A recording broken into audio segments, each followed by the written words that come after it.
ইতিহাসের এক নতুন দিগন্তে বাংলাদেশ। পদ্মাপাড়ের আকাশে এখন সোনালী ভবিষ্যতের হাতছানি।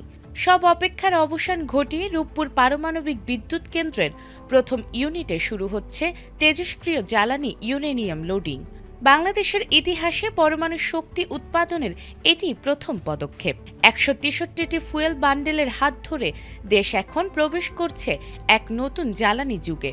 সব সংশয় আর চ্যালেঞ্জ উড়িয়ে দিয়ে বাংলাদেশ এখন বিশ্বের ৩৩তম পারমাণবিক শক্তিধর দেশ।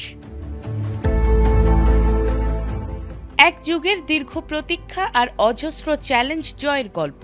পাবনার ঈশ্বরদীতে পদ্মার তীরে দাঁড়িয়ে থাকা এই দানবীয় কাঠামোই এখন দেশের জ্বালানি নিরাপত্তার নতুন বাতিঘর।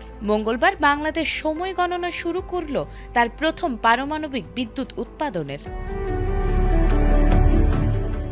প্রথম ইউনিটের চুল্লিতে মঙ্গলবার থেকে বসানো হচ্ছে ইউরেনিয়াম ফুয়েল। মোট ১৬৩টি ফুয়েল বান্ডেল দিয়ে সাজানো হবে এই রিঅ্যাক্টর কোর। প্রতিটি বান্ডেলে রয়েছে ১৫টি করে রড। বিশেষজ্ঞ প্রকৌশলীদের নিপুণ হাতে এই বিশাল কর্মযজ্ঞ শেষ করতে সময় লাগবে প্রায় ৪০ থেকে ৪৫ দিন। জ্বালানি স্থাপন শেষে শুরু হবে নিউক্লিয়ার ফিশন প্রক্রিয়া। অসীম শক্তিতে উৎপন্ন তাপে পানি হবে বাষ্প, আর সেই বাষ্পের ঘূর্ণিতে ঘুরবে দানবীয় টারবাইন। সংশ্লিষ্টরা বলছেন ফুয়েল লোডিংয়ের ৩০ দিনের মধ্যে এই প্রক্রিয়া শেষ হবে এবং পরবর্তী ২ মাসের মাথায় জাতীয় গ্রিডে যোগ হতে পারে প্রাথমিক ৩০০ মেগাওয়াট বিদ্যুৎ। বিশেষজ্ঞরা বলছেন শতাধিক পরীক্ষা নিরীক্ষা শেষে ধাপে ধাপে উৎপাদন বাড়ানো হবে। সবকিছু ঠিক থাকলে আগামী আগস্ট নাগাদ জাতীয় গ্রিডে যুক্ত হতে পারে পারমাণবিক বিদ্যুৎ, আর পূর্ণ উৎপাদনে যেতে সময় লাগতে পারে আরও কিছুটা। বাংলাদেশের জ্বালানি খাতে এটি একটি যুগান্তকারী সংযোজন হিসেবে দেখা হচ্ছে।